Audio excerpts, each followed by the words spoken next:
தென்னாருடைய சிவனை போற்றி, எந்நாட்டவருக்கும் இறைவா போற்றி போற்றி. இன்னைக்கு நான் வந்திருக்கிற சிவன் கோயில் பாத்தீங்கன்னா கோயம்பேடுல, அதாவது கோயம்பேடு மெட்ரோவுக்கு அப்படியே பின்னாடி இருக்கிற குசலவபுரீஸ்வரர். அது மட்டும் இல்லாம இதுக்கு குறுங்காலீஸ்வரர் அப்படின்னு சொல்றாங்க. சோ இந்த ஸ்தலத்தோட கதை என்னன்னு பாத்தீங்கன்னா, ஒரு 2000 வருடங்களுக்கு முன்னாடி இந்த இடம் வந்து ஒரு மிகப்பெரிய தர்பை காடா இருந்திருக்கு. அந்த தர்பை காட்டுக்கு நடுவுல சிவபெருமான் உட்கார்ந்து தவம் பண்ணிட்டு இருந்த போது 2ஆம் குலோத்துங்க மன்னர் அந்த இடத்துல வந்து தன்னோட தேரோட வந்திருக்காரு. வந்தவர் வந்து வேகமா அந்த பக்கம் போகும்போது அந்த தேர்ல வந்து அந்த லிங்கம் அடிபட்டு அது குறுங்கின லிங்கமா மாறினதால சுவாமிக்கு குறுங்காலீஸ்வரர் அப்படின்னு பேரு. அது மட்டும் இல்லாம ராமாயண காலத்துல ராமபிரான்ட்ட அவரோட பிள்ளைங்க லவனும் குசனும் ஒரு சாபம் வாங்கிடுறாங்க.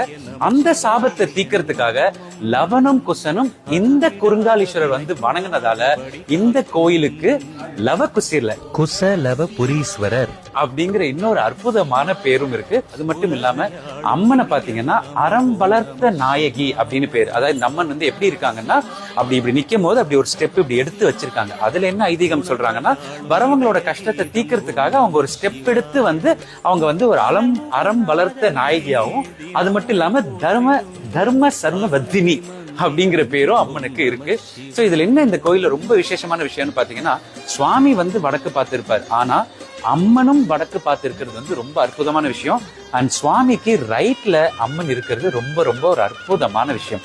இந்த கோயில நான் ரசிச்ச இன்னொரு மிகப்பெரிய விஷயம் என்னன்னா, நவகிரகமும் பாத்தீங்கன்னா அழகா அப்படி தேரோட அப்படி கிளம்பி ரெடியா போற மாதிரி ரெடியா இருக்கு. சோ ஒரு கோயிலுக்கு வரோம், ஜஸ்ட் சாமி கும்பிட்டோம் போனோம் அப்படிங்கிற மாதிரி இல்லாம அந்த கோயிலோட வரலாறை எல்லாருமே தெரிஞ்சுக்கணும்.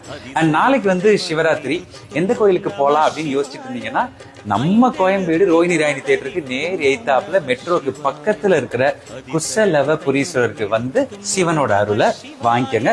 இன்னைக்கு இந்த வீடியோ எனக்கு எடுத்து கொடுக்கறதுக்கு வாய்ப்பு கொடுத்த இந்த சிவபெருமானுக்கும், இதை ஷூட் பண்ணிட்டு இருக்க என்னோட நண்பன் பரசுக்குட்டிக்கும் எல்லாருக்கும் மிக மிக நன்றி. அது மட்டும் இல்லாம இந்த குசலவபுரீஸ்வரர் கோயில்ல நான் கேட்ட இன்னொரு அற்புதமான விஷயம், பள்ளியறை பூஜை. எப்பவுமே பொதுவா ஐயர் சுவாமிகள்லாம் தானே பண்ணுவாங்க. இங்க வந்து என்ன பண்றாங்க, நம்மள மாதிரி பொதுமக்களும் அந்த பள்ளியறை பூஜையில சிவனை நம்ம மேல சுமந்து அவருக்கு வந்து ஒரு சந்நிதியா நின்று அவரை பள்ளியறைக்கு அனுப்புற ஒரு மிகப்பெரிய பாக்கியத்தை பொதுமக்களுக்கும் கொடுத்திருக்காங்க. லேடிஸா என்ன பண்ணா, லேடிஸ் வந்து என்ன பண்ணா விசிறி விட்டு அவங்களுக்கு தேவையான சாமரங்கள் வீசி அப்படிலாம் பண்ற ஒரு அற்புதமான பாக்கியம் இருக்கு. சோ இத்தனை விஷயங்கள் நிறைந்திருக்குன்னு நான் சொன்னோன்னே நீங்க கண்டிப்பா இந்த கோயிலுக்கு வர பிளான் பண்ணிருப்பீங்க. சோ உடனடியா அந்த கூகுள் அக்கா கிட்ட குசலவபுரீஸ்வரர் டைப் பண்ணீங்கன்னா அக்காவே கொண்டு வந்து இங்க விட்டுரும். தென்னாருடைய சிவனை போற்றி, எந்நாட்டவருக்கும் இறைவா போற்றி போற்றி.